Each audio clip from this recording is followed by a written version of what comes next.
Gang members convicted of racketeering conspiracy and unaliving a man they misidentified as a rival gang member. Following a 2-week trial, a federal jury in Minneapolis convicted 3 Minnesota men yesterday for their involvement in the Highs, a violent Minneapolis street gang, and a gang related to unaliving on August 7, 2021. These defendants participated in a senseless unaliving and other acts of violence that terrorized their community, said Matthew R. Galati, head of the Department of the Criminal Division. Today's conviction sends a message to gang members in Minneapolis that there is no glory in gun violence. Working with our federal, state, and local law enforcement partners, the department is committed to prosecuting criminal enterprises that uses violence and intimidation to exert power in our cities, dismantling violent gangs and securing justice for the victims and their loved ones. Minneapolis criminal street gangs have inflicted devastating harm on our community for far too long. 3 years ago, the U.S. Attorney's Office announced our federal violent crime initiative to address the skyrocketing and completely unacceptable rates of violent crime in Minnesota, said Acting U.S. Attorney Lisa D. Kirkpatrick for the District of Minnesota. Since then, we have brought large RICO cases against 3 criminal street gangs, charging them as the violent enterprises they are. Make no mistake, we will not stop. Criminal street gangs in Minneapolis will continue to see federal justice. The citizens of Minnesota, the many victims of these crimes, deserve no less. These convictions send a strong message that violent street gangs will not be tolerated in our communities, Special Agent in Charge Travis Riddle of the ATF St. Paul Field Division. Through the power of the RICO statute, ATF agents, in partnership with the federal, state, and local law enforcement, have been able to target the violent criminal activity of the Highs gang. This conviction is a direct result of the tireless work by our agents who are committed to dismantling these criminal organizations and ensuring that those who use violence to control neighborhoods are held accountable.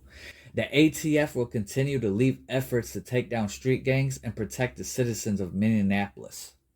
This was cold-blooded, calculated violence meant to control through fear, said Special Agent in Charge Elvin M. Winston, Sr. of the FBI Minneapolis. They believed violence gave them power, but today's conviction proves that justice is stronger. The FBI, together with law enforcement partners, is committed to dismantling these criminal enterprises and holding violent offenders accountable. Minneapolis has seen a significant drop in violent crime, especially gun violence, thanks to the outstanding work of MPD officers and our law enforcement partners. Most notably, the U.S. Attorney's Office has been instrumental in helping us target the small number of individuals driving violence without causing harm to the broader communities we serve. Together, we're not just reducing crime, we're rebuilding trust, said Minneapolis Police Chief Brian O'Hara. The verdict marks a decisive victory in the fight against violent criminal organizations, said Ramsey E. Covington, Special Agent in Charge of the IRS Criminal Investigation Chicago Field Office. Reducing violence in this community has required a change in tactics, and IRS Criminal Investigation Special Agents are perfectly poised to support our law enforcement partners in this effort. Our agents will continue to apply their financial expertise and investigative skills to bring justice to those who endanger our communities and threaten our way of life. According to court documents and evidence presented at trial, Keon, 22, Dontrell, 32, and Gregory Hamilton, criminal enterprise that controlled territory north of West Broadway Avenue in Minneapolis. Evidence at trial proved that the Highs gang committed multiple unaliving, narcotics trafficking, weapons violation, burglaries, assaults, and robberies. As members of the Highs, the defendants were expected to retaliate against the rival Lowe's gang, which operated south of West Broadway Avenue. On August 7, 2021, a prominent Highs member was hit and unalived by a Lowe's member at the Weiner gas station, a Highs hangout. The following day, High's members organized a memorial for the deceased member at the gas station, where they distributed firearms and encouraged each other to retaliate against Lowe's members for the unaliving. The defendants, Keon, Cantrell, and Gregory, were all in attendance at the memorial. Later that day, Dontrell and Gregory drove to a known Lowe's hangout, Wally's Foods, and hit a Lowe's associate who survived his injuries.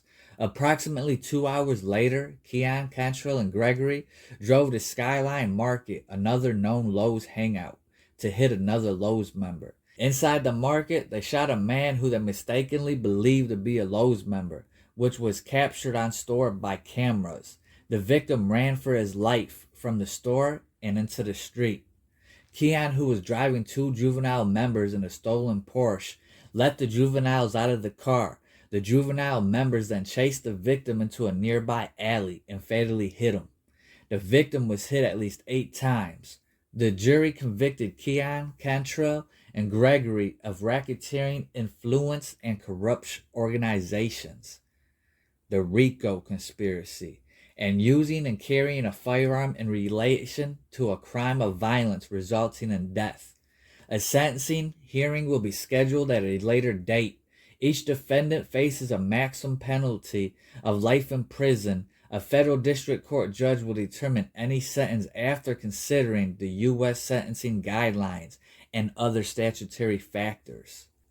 This is the first of several trials scheduled in this case, which charge a total of 28 defendants with RICO conspiracy, narcotics trafficking, firearms offenses, and other charges related to their activities as members and associates of the High's gang. 16 defendants are pending trial. Then, of course, it goes on, the ATF, FBI, the IRS, the U.S. Postal, Homeland Security, the Marshal Service, DEA, all these organizations that they have teaming up against your, they got 28 defendants on the RICO. So 28 versus, probably 28 organizations that have well over, 50, 100,000 people. I hope these youngsters learn. Till then, I'll see you on the next one. Much love, peace, blessings, much gratitude.